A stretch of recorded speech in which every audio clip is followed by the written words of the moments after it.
अब इसे नेपाल का परोपकार समझें या फिर नेपाल का बिजनेस, दोनों ही चीज़ें सूटेबल बैठती हैं। एक तरफ परोपकार भी और एक तरफ बिजनेस भी। कोई भी देश अगर अर्थव्यवस्था को बढ़ाना चाहता है तो उसे बिजनेस तरीके से सोचना पड़ेगा ही पड़ेगा। और नेपाल जिस चीज़ के अंदर आगे है उसे बेचकर पैसा कमाए तो इसमें कोई बुराई भी नहीं है। वो भी ऐसी चीज़ जो कि कोई ख़त्म नहीं होने वाली।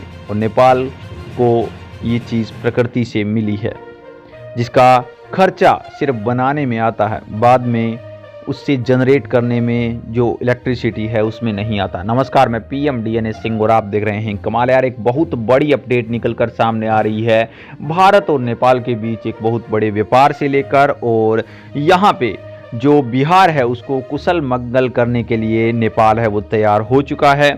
इसी के बारे में जानेंगे, वीडियो के अंत तक बने रहिए। और अगर आप चैनल पे नए हो तो चैनल को सब्सक्राइब करके बेल आइकन दबा लीजिए ताकि आपको फुल अपडेट भी सबसे पहले मिल सके। चलिए वीडियो को शुरू करते हैं। इससे पहले भी नेपाल ने बहुत सी बार यहाँ पे बिजली का एक्सपोर्ट किया है बिहार के अंदर, और बिहार के अंदर हमें पता है कि बिजली का संकट आ रहा है। कारण आप सभी लोग जानते हैं, भारत के अंदर बिजली इतनी यहाँ पे वाइड रूप में है नहीं कि वो अपने देश की पूर्ति कर सके, जिसकी वजह से कहीं न कहीं उसे दूसरे देशों की ओर देखना पड़ता है। और जब दूसरा देश ही देखना है तो अगर नेपाल के पास वो चीज़ है तो भारत है वो और किसी देश को फिर नहीं देखेगा, क्योंकि सबसे मित्र आसपास के पड़ोसियों में जो सबसे घनिष्ठ मित्र है, जिसे हम कहते हैं कि दो देश एक प्राण, तो वो नेपाल ही निकल कर आता है। जिस वजह से यहाँ से ही जो प्रोडक्शन है वो करा जाता है। नेपाल की बिजली से अब बिहार रोशन होने वाला है। 40 मेगावाट सप्लाई शुरू भी कर दी गई है और मोदी सरकार ने इसे मंजूरी भी दे दी है। नेपाल से बिहार को यहाँ पे 40 मेगावाट बिजली की सप्लाई के बाद सभी लोग खुश भी हैं। नेपाली अधिकारियों ने कहा है कि बिजली की मात्रा को धीरे धीरे करके बढ़ाया भी जाएगा।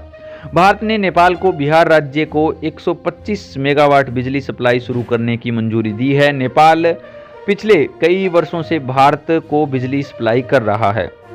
भारत और नेपाल के अंदर दीर्घकालीन समझौते हैं, उन पर अगर चर्चा डालें तो भारत और नेपाल के दीर्घकालीन बिजली व्यापार के लिए एक समझौते किए गए हैं, जिसमें अगले 10 साल तक नेपाल से भारत को 10,000 मेगावाट तक बिजली की बिक्री यहाँ पे परिकल्पना करी गई है। यह समझौता पहला वर्ष हुआ है और 1,000 मेगावाट तक पहुँचा भी दिया गया है। बांग्लादेश को 40 मेगावाट बिजली बिक्री के लिए एक समझौता भी अंतिम रूप से कर लिया गया है और इस पर 28 जुलाई को हस्ताक्षर करने की योजना भी बनाई जा रही है, लेकिन बांग्लादेश के हाल राजनीतिक घटनाक्रमों के कारण स्थगित कर दिया गया है।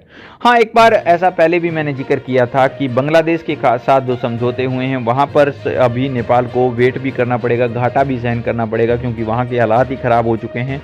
लेकिन ये खुशी की खबर है कि भारत लगातार इस चीज़ को इंक्रीज कर रहा है डे बाय डे, जो कि बहुत ही ज़्यादा यहाँ पे हम अच्छा काम कह सकते हैं। इसके बारे में अपने विचार कमेंट सेक्शन में जरूर लिखिए। चलिए आज के लिए इतना रखते हैं, कोई नया अपडेट मिलता है तो फिर आपके सामने हाजिर होंगे। वीडियो को लाइक कीजिए, शेयर कीजिए, और अगर आप चैनल पर नए हो चैनल को सब्सक्राइब करके बेल आइकन दबा लीजिए ताकि आपको फुल अपडेट भी सबसे पहले मिल सके।